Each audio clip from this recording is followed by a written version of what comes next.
Hello there. This is Greg Aden with Aden Leadership coming to you live from Denver, Colorado. Well, not really live, but it feels live because today I am so alive and I don't have no idea why, but maybe it's because I have these two beautiful, powerful women on my show today. But thank you for joining us for another episode of Servant Leadership. Dr. Monica Mallet, welcome all the way from Los Angeles, correct? Yes, from Los Angeles. Thank you for having me. My pleasure. And Dorothy Andreas all the way from Pennsylvania, yeah? Yeah, I'm actually in Georgia right now, about an hour out of Atlanta. In Georgia. Well, I apologize. Are you going to stop being a Pittsburgh or an Eagle fan and join the Falcons group? No, I don't think so. I Okay. don't think so. I still have a home in Pittsburgh and season tickets to the Steelers, so we're good there. Dr. Mallet, I'm going to start with you first. Tell us a little bit about your background and how you became who you are today, and most importantly, why do you do what you do? Okay, so Greg, I have a very eclectic background. I started off in entertainment, actually, in the music industry, and then I transitioned into film.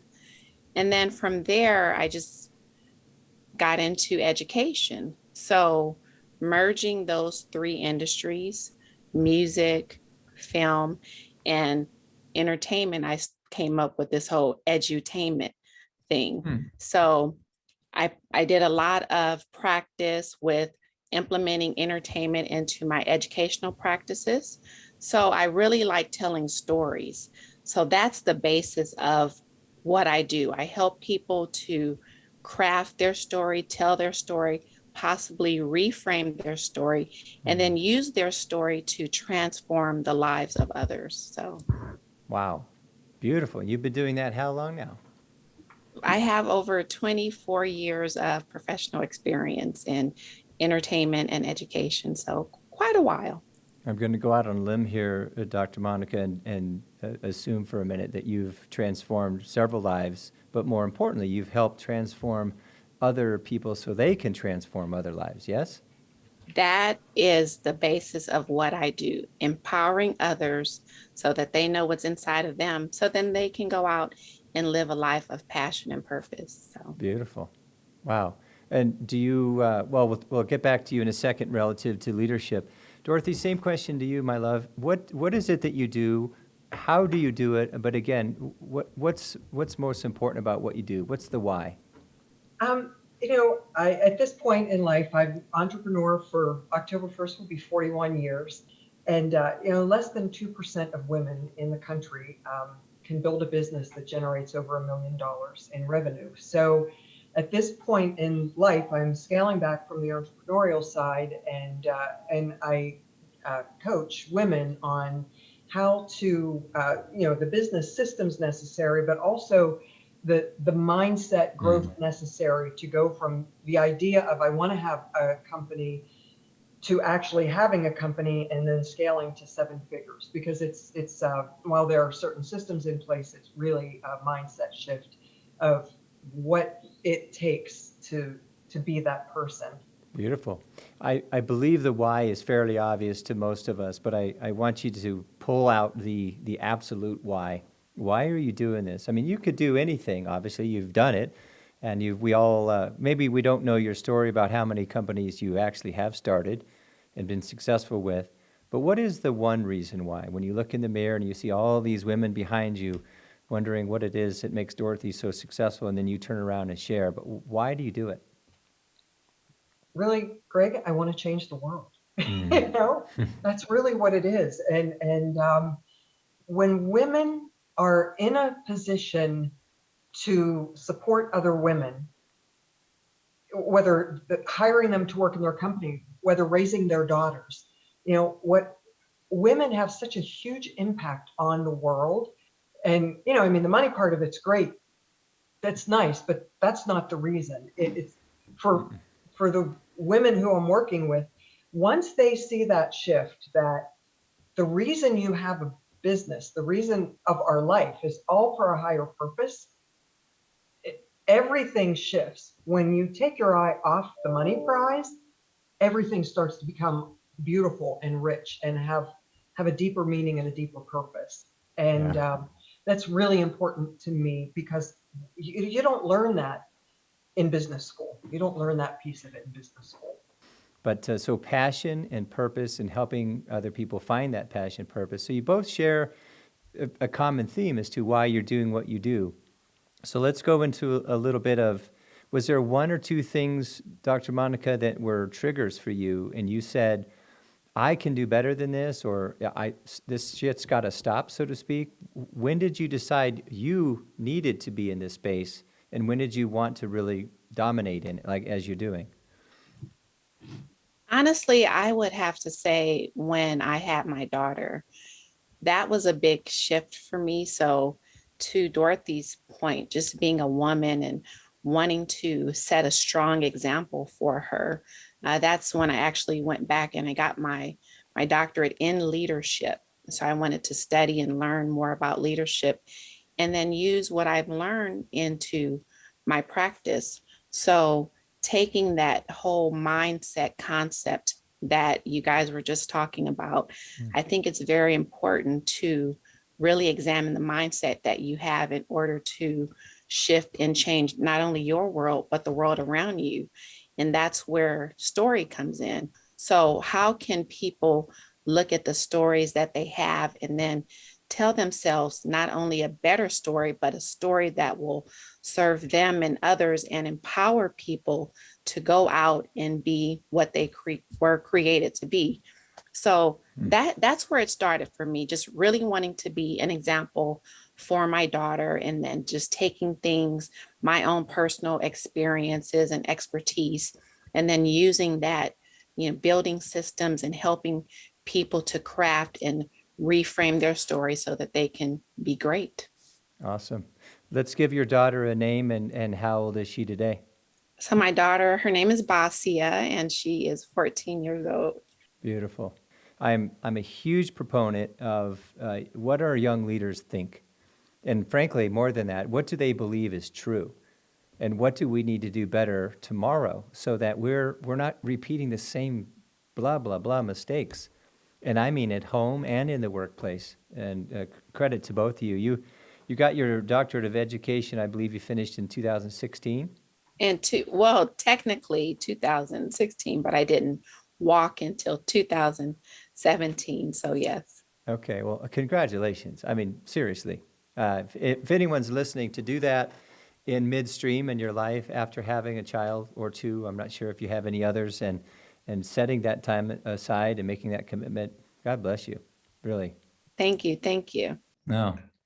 And Dorothy, can I add, I'm sorry. go, please. I just wanted to add one thing because you mentioned my daughter and how she uses stories. I just wanted to share that she's in, and Dorothy knows this about my daughter. She's just been getting a lot of media attention because my dad actually has dementia, Alzheimer's, and that was her favorite person in the world. But then he didn't really know her at some point. Sometimes he would know who she is, sometimes she wouldn't. So she took that story that was given to her and she made a new story, and she grew a social media account to over almost 5 million followers.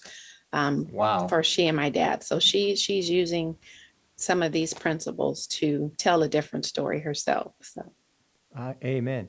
Imagine just for a second, I'd like for you to comment on this, Dorothy, but imagine if, as parents, men and women, human beings, what if we slowed down our life at home and truly led, coached, trained, educated in the way we wish we would have been?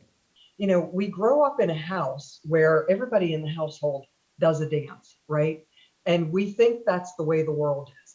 And whatever our position is in the family is how we relate to the world. And when there are generational patterns there, and we're deeply entrenched in them, our biggest fear in life is not public speaking, it's being separated from our tribe, right? Mm-hmm. So we repeat these generational patterns that may or may not be healthy because that's how we feel our first sense of love and acceptance. And so breaking that cycle, and for the three of us on here, all three of us are people who have chosen to break a generational cycle and initiate change in the future, right? That's like why we're doing what we're doing. Right. And that's hard, that's really hard. And then going back to the stories that we have to overcome, you know, I was, my background is in the beauty industry. And, I was working 3 part-time jobs to put myself through college when this little hair salon went up for sale. And when I came home and said to my parents, I said, if I had a car, because I always work, I said, Dad, can you help me sell my car like right away? I'm going to buy this hair salon. And I was 19. I had no idea what I was doing. My father looked at me and said, like, you're not smart enough to run a business. And I don't want to be any part of watching you lose the money you have in your car and fail. And I spent decades of my life proving him wrong. And, to Dr. Monica's point, that story, every time something would go wrong in my business, I would immediately, that story would creep up. Like, I'm not smart enough. And how much energy I would spend protecting anybody in the world from knowing how terrified I was on the inside. And, really I started studying human behavior a couple years after that. And really seeing how much these self-limiting beliefs, situations, things that we're ashamed of, relationship things that we're ashamed of, intelligence things that we're ashamed of, how these hold us back from living our best, authentic, biggest potential life is really, it's really interesting. And it's just so many links back to our family of origin and what kind of strength and courage it takes to create new family trends. And, what I had to do with my children.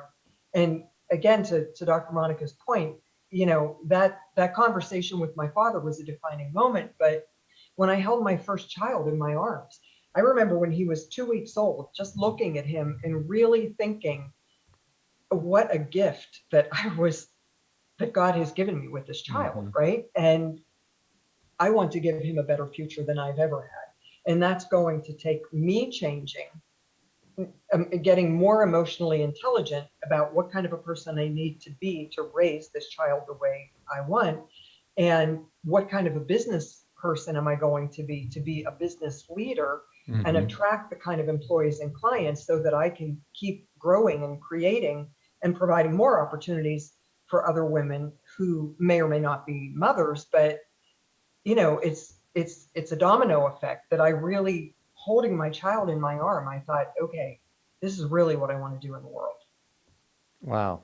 I mean, so much to unbundle there, but I would say that I'm not sure if it was important for your dad to look at you at some point, Dorothy, and say, I'm sorry, I underestimated you, or him saying, I'm proud of you, or congratulations. I don't know if any of that has happened and if any of that's important to you. Greg, it's interesting. So I was 19 when this happened. My father died when I was 21. And for whatever reason, it was very difficult for him to ever pat me on the back. And that set me up to really struggle in what does it feel like to have healthy love from a man, right? Yeah. What does a healthy relationship with a man look like? Because the primal relationship that every young woman would be a gift to have, a healthy one, and for sons as well. I didn't know what that looked like, but I had an opportunity to reinvent our relationship after he died. And that really is what changed my life. I mean, first of all, I had to go back and think about, he had a father and he had a father and he had a father and he learned this behavior from somewhere. It's what he knew. Yeah. And what if it wasn't that I was never good enough for him? What if it was that his standard for me was higher? And what if he held a higher bar for me, knowing that he just wanted more for me? And that my platform was going to be so much bigger than what I thought it was. I totally made this up in my head, but that became my new story. So it shifted me from victim archetype with my father to feeling a sense of empowerment and control over my own future. And that really changed everything. Beautiful. I mean, you said it a couple times. One, you actually used the phrase, I have to, And then recently in your conversation, you said, I get to. I believe, I believe if we stop living our life as if we have to, but we get to. And I'm just going to go on a limb here, Dr. Monica, that your daughter knows that she gets to. And you share with her how to. And I can't imagine that she's going to have many, if any, limiting beliefs by the time she's 19. Well, I just want to say that that's something that I've told my daughter, those very words that you said, we get to, not you have to, we get to. Beautiful. So that resonates with me so much. And that's something that I do use when I teach people as well. Also, I wanted to just add one thing to what you and Dorothy were just talking about. When people give you advice or they say, whatever they feel about what you're going to do or how they see you, it's usually based on their own limitations. So that's something that I always teach people that I work with. People don't give you advice based on where you really are or where you're going. It's based on their own experience. And if you accept someone's opinion of you or their advice, you're really buying their lifestyle. So find someone who is living the life that you feel that you should be living, or someone that you would want to emulate, and take advice from that person. It's hard to take advice from people that aren't living what they're preaching. So people give advice based on fears and their own self limitations. So those are things that I ignore. I don't even want to hear it. And that's what I teach people that I work with. Don't listen to it. If it doesn't resonate with you, if it's not what you want to do, walk away. As I'm sure you've learned a long time ago, Dr. Monica, stories are the best way to coach. Being authentic with your own abilities, but also being authentic enough to share, I didn't just get here. It took me a long time to build the person I am today, and I bet both of you would agree to that. You just didn't show what we've already heard. So, Dorothy, closing comments from you. What would you tell young leaders? I think there's two areas for two opportunities to really step into your leadership power. Okay. And that is whenever anybody else triggers you, you see somebody on TV, you see somebody in front of your face, you see an employee, a client, a neighbor, a friend, a leader, whoever it is, whenever you really get triggered by something they're doing or saying, you're only triggered because that's an unhealed wound in yourself. And if it wasn't, it would be a neutral for you. And then just like with relationships, if we analyze situations, so if we look back at, good situations, bad situations, every time we're on the precipice of a bad situation, if you look back over, let's just pick a 10-year time frame, every time something went wrong, like whether it was in your business or your personal life, that something fell apart and you started that slide down, you're on the precipice down, you're falling down. Right. There's usually a couple very common patterns. The first one is we start to lose confidence. And then we start to operate without the level of integrity that we might want to view ourselves as upholding. And then we start to sort of ditch our values. So when we start to really recognize what those patterns are on the slide down and on the way back up, we can save ourselves a boatload of heartache, because as soon as we start to feel that, then we have the opportunity to say, okay, what am I letting go of in terms of, confidence, integrity, and values? And how can I stop this train that's coming right at me so that my low is not so low and my ego is not so present in the situation? And that allows us to really sort of make that sharp down at the bottom of the V of drama and crisis a little bit of a softer landing. Wow, well said. And I do a series of courageous conversations, and I talk a lot about triggers as one of the three tools. And if we understand them, we can understand why I'm being triggered. I love your analogy, and with your permission, I'd love to take that clip of you and add it to my webinar, and you don't have to sign a release. You can just say, you can use it, Greg. Yes. Okay. What I love about your analogy too is as we're climbing up, as you said, with integrity, we're also becoming more accountable, and we're knowing we're more responsible about our thoughts, our words, and our actions, because ultimately, like you said, we are the common reason we are in these holes.